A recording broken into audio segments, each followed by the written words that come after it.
Folks, welcome back to CCL Sports Cards, where today we're going to take you through how to properly crack and safely a BGS slab. Now, if you caught our previous episode where we showed you how to crack a PSA slab, you've already heard me talk about these things, but for those who missed it, it is up there in the links. And to further review, if you're going to crack a slab properly like we do here at CCL, here are the tools you're going to need, okay? You're going to need this tool right here. These are called 8-inch cutting pliers, and they're an electrician's tool. And this is the tool that I'm going to use in this episode. As well, and you heard me talk about it previously, you're going to need safety glasses. And you're going to hear throughout the episode pieces of plastic kind of flying all over the room, so protect your eyes. And then lastly, some kind of a little cloth to kind of just catch all the particles on the desk so you don't cover your desk in debris, and then down the road you miss one and you scratch a card that's on your desk, God forbid. So just before we get into the cracking of the BGS slab, and we're going to do a Luis Matos, who's been all the rage lately in minor league baseball, I do want to mention something that's been asked a couple of times as a result of my PSA cracking episode. If you crack a serially numbered card that's gone to PSA previously, they do have a database of serially numbered cards. So if you were to crack a PSA, say a purple card numbered to 250 out of a PSA slab, and then send it back to PSA and ask them to grade it, they would charge you the grading fee. And then you would send the card back to you saying, hey, this card has already been graded. Which is why in the previous episode, we said when we cracked the Meyer purple numbered to 250, we were sending it off to BGS for a second opinion. Now, I've heard rumor that you can send a serially numbered card to PSA and it kind of slips through the cracks, but we don't even bother with that here at CCL. So just know, if you do crack a card that's serially numbered, you generally speaking cannot send it back to that same grader because they're just going to charge you the fee and then send it back.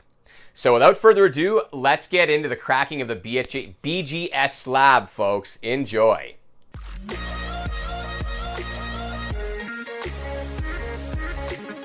Now, for this one, I've actually picked, you'll see it on camera in a second, I've actually picked a Luis Matos card. It's a base auto that was a BGS 9, but you'll see when I bring it on camera here, the subs were really, really strong. And you can say what you want about Matos. I mean, he's playing a bit better in AA this year, but his cards are way, way down. But what is relevant is it's got 2 9.5s and 2 9s, and it may be a PSA 10. So for the $18 these days, I'm going to send it to PSA and see what they think. We could be talking about an extra $100.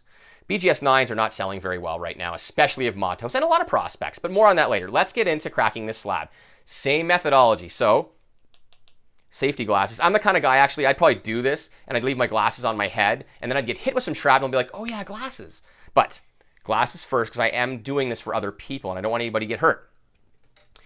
And we've got our 8-inch cutting pliers again, and same principle as we did with the PSA slab. We're just going to kind of go around and crack the edge off. Now again, BGS slabs do tend to be a bit thicker, and it may take a little more time, but just take your time.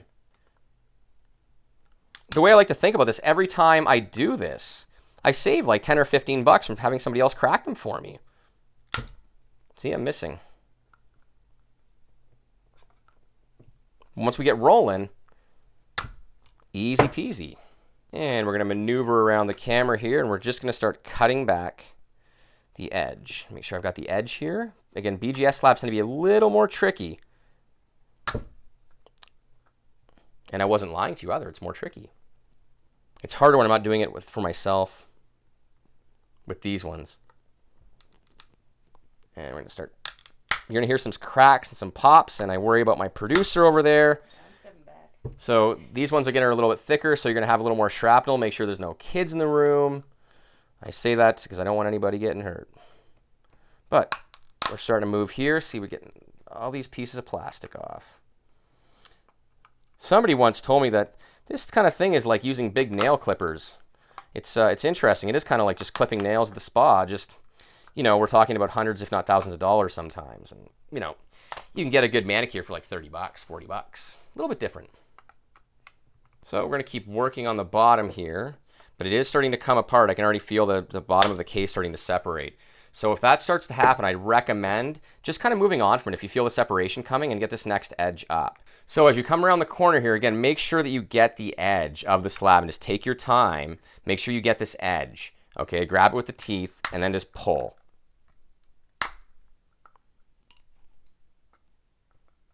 Cannot stress, like even me, I kind of want to finish this quickly for you guys, but I cannot stress how much taking your time is important on this. But again, you'll see, I just want to make sure you see this. There's an edge here, and you just want to grab that whenever you're doing this. And then just separate. See? Like so. Okay, and we're coming into our final turn back here again. You're going to look for this edge, like we've talked about. And you're coming to the final turn here. Make sure you've got it, and just pop, like so. Grab the edge, and just pop it off. You can feel the slab start to separate. Once you've got that with a BGS slab, actually just kind of stop there. And we're going to take the same step that we use with the PSA slab. You're going to find an edge, and you're going to begin to just pull it apart. Just going to peel back this corner. See, I've got this corner lifted up. It's really hard to catch that, but if you see that I have enough separation here in the slab, and you can see how there's enough space in this part over here, and you can just start to pop. But until you get that space, it's really important. Don't fight it. Don't try to wait till you get some space to work with. It takes an extra 30 seconds. Again, that's how I destroyed the Yager card. I got really aggressive and really excited, completely destroyed the card. And you'll see, just like the PSA slab, stay away from the card and just start popping the edge. You have a little bit more leeway. For collectors know this, BGS, there actually is a plastic inside here. It's pretty durable. So you have a little bit more liberty with, popping this apart. And if you touch the card, I wouldn't recommend that, but you can, if you do touch the card a little bit, it's not the end of the world with a BGS slab. So I got my lift on that one side, and I'm just gonna do the same thing along the top here. Just gonna pop, pop, pop. And just kind of wiggle your screwdriver along until you hear the pop. Get all the separation you need. Lift this edge up. You're gonna run your screwdriver down the other side. There we go, see? And voila. The Luis Matos is out. Now, with all that said, I didn't use the paper towel in this instance because there is a soft protective sleeve on a BGS card, so you can hold it with your hands. But as one final step, after I clean up this mess, I'm gonna show you how to get that card out. Put your little towel down, and then you see this there's a little bit of space between this sort of beveled or tethered edge where the plastic is sealed. We're actually just going to take a pair of scissors and we're going to cut that off. And then the card will just slide out the bottom. Now I am going to take my time with this. Don't cut the card. Just go like so. Just go along the bottom, cut that off. Don't touch the card. Like so. And just like you're taking a card out of a top loader, just kind of gently push on the top of the sleeve. Like, see how you pull a card out of a top loader or sleeve? Just kind of push, push, push. Once you've got enough, just grab the edges. And voila, be gentle. There's your Luis Matos. I am going to clean these cards as I do with paper towel before I send them back in for grading. Make sure there's no dust or particles, but I will clean these. But that's it. The slab's been cracked. These are ready to go back out for grading. And I'll let you know how it turns out. Appreciate you guys watching. Have an awesome day.